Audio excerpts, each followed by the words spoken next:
Hi every one. நம்ம இன்றைக்கி பார்க்க போகிறது பார்த்திங்கன்னா டிஸ்பிளே பற்றி தான். டிஸ்பிளேல இருக்கிற எல்இடி எதுவுமே எரியல.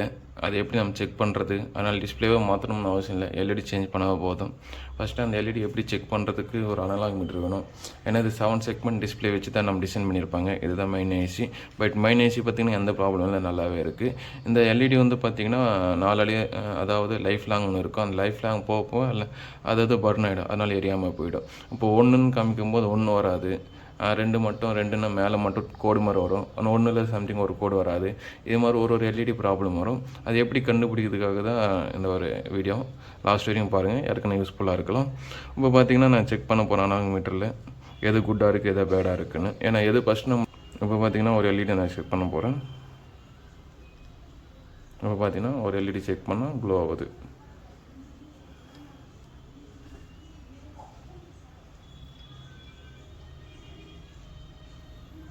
இது மாதிரி ஒரு எல்இடி எது குட்டாக பேடான்னு நம்ம செக் பண்ண முடியும்.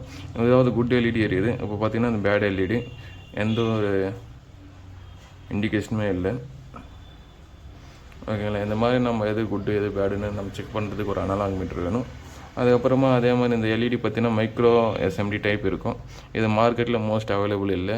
அதனால் நம்மக்கிட்ட எதுனா ஒரு பழைய போர்டு இருந்தால் அந்த போர்டுலேருந்து நம்ம எடுத்துக்கலாம். இது பார்த்திங்கன்னா நம்மளுக்கு எதுவுமே யூஸ் இல்லாத போர்டு, பழைய போர்டு, அதில் இருக்க எல்இடி. அது எடுத்து தான் இதில் நம்ம ஃபிட் பண்ண போகிறோம். ஃபிட் பண்ணிட்டு இப்போ மொத்த செக்மெண்ட் வரது இல்லையா, மொத்த செக்மெண்ட் வரதா இல்லையா தான் பார்க்க போகிறோம். லாஸ்ட் வரைக்கும் பாருங்கள் ஃப்ரெண்ட்ஸ். ஸோ இப்போ பார்த்தீங்கன்னா மொத்தமே எது நமக்கு பேட் எல்இடி அதெல்லாம் மாற்றியாச்சு. மாற்றிட்டு செக் பண்ண போகிறேன்.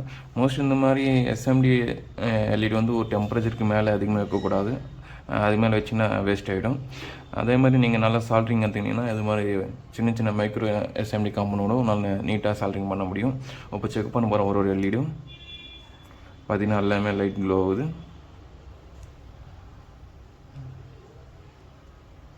எல்இடி பார்த்தீங்கன்னா டயோடு டைப்பு தான். டயோடுக்கு எப்படி ஆனோடு கேத்தோடு இருக்கும் டைரக்ஷன், அதே மாதிரி இதுக்கு ஆனோடு கேத்தோடு டைரக்ஷன் இருக்கும். அதனால் நீங்கள் கரெக்டாக செக் பண்ண மட்டும்தான் க்ளோவிங் ஆகும்.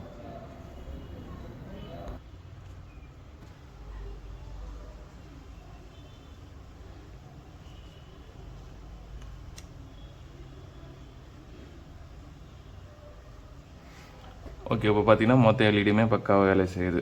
இதை நம்ம பிசிபியில் போட்டு செக்மெண்ட் காமிக்குது இல்லைன்னு தான் பார்க்க போகிறோம். சின்ன சின்ன ப்ராப்ளம் தான் இருக்கும். பட் இருந்தாலும் கஸ்டமர் பார்த்திங்கன்னா மொத்தம் போர்டுமே மாற்றிடுவாங்க. அது பார்த்திங்கன்னா அதே மாதிரி போர்டு கிடைக்காமல் ரொம்ப கஷ்டமாக இருக்கும். அந்த மாதிரி டைமில் இது மாதிரி நம்ம ஆல்ட்ரு பண்ணி யூஸ் பண்ணிக்கலாம். ஃபைனலாக எல்லாமே சால்ட்ரிங் அடிச்சாச்சு. எந்தது வேஸ்ட் எல்இடி இதெல்லாம் மாற்றி புது எல்இடி போட்டாச்சு. இப்போ போர்டு பார்த்திங்கன்னா பக்கா கண்டிஷன் ஆயிடுச்சு. திட்டிக்கு இது இன்வெர்ட்ரு போர்டு. இப்போ செக்மெண்டெல்லாம் கரெக்டாக வேலை செய்யலைன்னு பார்க்க போகிறோம். இப்போ பார்த்தீங்கன்னா ரிமோட்டில் 19 வச்சுருக்கேன். 19 செட் ஆகுது.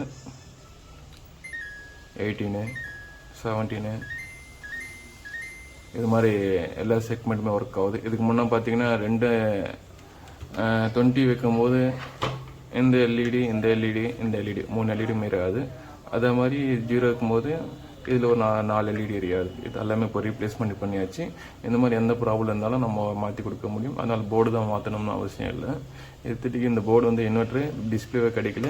இது நம்ம ஆல்ட்ரு பண்ணி தான் கொடுத்துருந்தோம். பட் ஆல்ட்ரு பண்ணி கொடுத்தோம் எல்இடி ப்ராப்ளம்.